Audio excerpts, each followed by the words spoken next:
Hi, I'm Jenny, one of the plant doctors here at Moana Nursery, and today we're going to talk about sunflowers.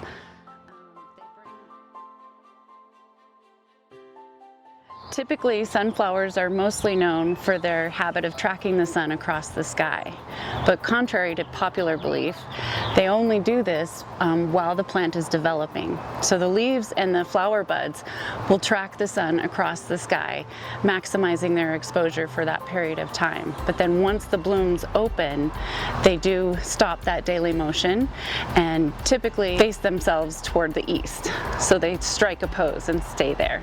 So some of the varieties that we are growing, we have the little sunflower, the Miss Sunshine over here. She's perky and petite, very vibrant, but only going to get about 18 to 24 inches high, so perfect for a little container or like a small space in your yard. There's the Sunbuzz, which is buzzing with many blooms. They're known for their secondary flowers that come, so you get multiples on the same plant. And the Suntastic Yellow Black Eye sunflower. I gotta say, whoever named these sunflowers, we gotta give them to them. These are hilarious. They're very striking with their deep yellow and then their contrasting center with the black part there. There's the Sunfinity, which is known for its multiple blooms. It has a multi-branching growth habit. So those you'll also get multiple flower heads on the same plant. The Solsation Flame has this beautiful smoldering ring of like a burnt red in there, and they do get really tall, so if you would support them for windy days, and they're perfect for cut flowers if you want to display them indoors.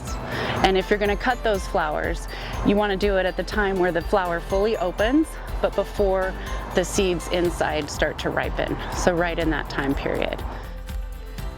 So these sunflowers are specifically chosen and grown here in the high desert for all of our conditions and environment that they go through. You do want to make sure that whether in a container or in the ground, you're using some well-draining soil in full sun. They love that sun. And depending on the temperature during the heat of the summer, you may be watering every day. Just maintain that consistent moisture in the soil. You don't want it soggy and swampy, but you definitely don't want it drying out to be hard soil either. So typically the blooms will last about 3 to 4 weeks depending on the type of flower that you have. If they're not pumping out the vibrancy that you really would want, you can definitely use this Fertilome water-soluble fertilizer. It's you mix it in the water, you water it in. You can do that about every 7 to 10 days and just pump them up to give you the performance that you would like.